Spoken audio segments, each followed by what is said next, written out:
ആരോഗ്യം അമൂല്യം.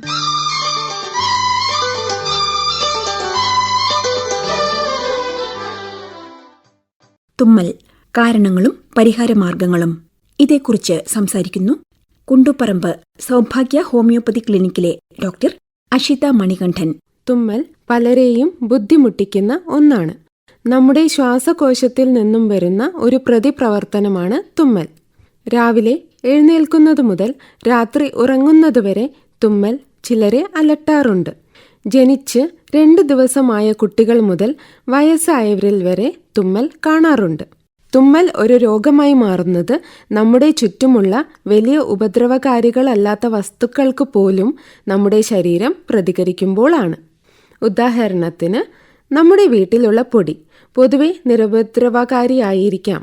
ഈ പൊടിക്ക് എതിരെ ശരീരം പ്രതിരോധ കോശങ്ങൾ ഉണ്ടാക്കുകയാണെങ്കിൽ നമ്മൾ തുടർച്ചയായി തുമ്മിയേക്കും.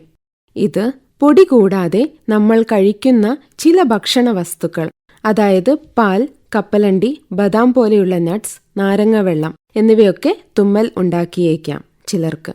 മറ്റു ചില കാരണങ്ങൾ നോക്കുകയാണെങ്കിൽ ചിലർക്ക് എക്സസൈസിന് ശേഷം, മുടി വെട്ടിയതിന് ശേഷം ഒക്കെ തുമ്മലുണ്ടാകാം. പുതിയ വസ്ത്രം ചിലരിൽ തുമ്മലുണ്ടാക്കുന്നതായി കാണാറുണ്ട്. മനസ്സിലാക്കേണ്ട വസ്തുത എന്താണ് എന്ന് വെച്ചാൽ, ചില രോഗങ്ങളുടെ ലക്ഷണമായും തുമ്മൽ വരാം. ആസ്തമ പാരമ്പര്യമുള്ള ഒരു കുടുംബത്തിൽ നിന്നുള്ള കുട്ടികൾക്ക് തുമ്മൽ കാണാറുണ്ട്.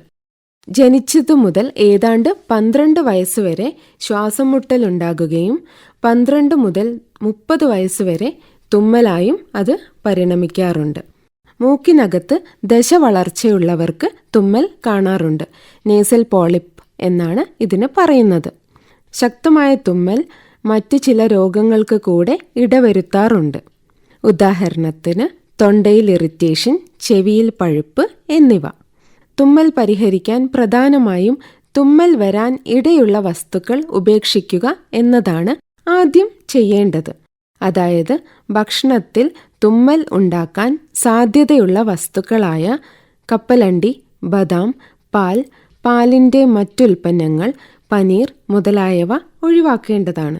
കൂടാതെ വീട്ടിൽ നിങ്ങൾ സ്ഥിരമായി ഉപയോഗിക്കുന്ന തലയണയും ബെഡ്ഷീറ്റും മറ്റും വൃത്തിയായി സൂക്ഷിക്കേണ്ടതാണ്. തലയണയുറയും ബെഡ്ഷീറ്റും തിളച്ച വെള്ളത്തിൽ കഴുകി വെയിലത്തുണക്കിയ ശേഷം ഉപയോഗിക്കുക.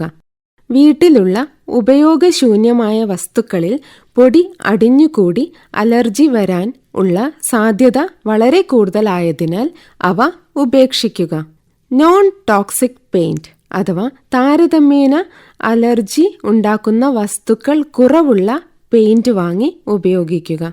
പുതിയ വസ്ത്രങ്ങളിൽ നിന്നും അലർജി ഉള്ളവർ അത് കഴുകിയ ശേഷം മാത്രം ഉപയോഗിക്കുക.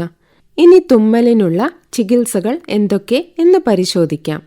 സ്ഥിരമായി വ്യായാമം ചെയ്യുകയും ശരീരഭാരം കൃത്യമായ അളവിൽ സൂക്ഷിക്കുകയും ചെയ്യുക.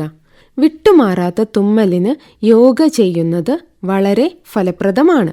യോഗയിൽ പ്രാണായാമം തുമ്മലിന് എതിരെ വളരെ ഫലപ്രദമാണ്. ഹോമിയോപ്പതിയിൽ തുമ്മലിനും അലർജിക്കും ഫലപ്രദമായ ചികിത്സ തന്നെയുണ്ട്.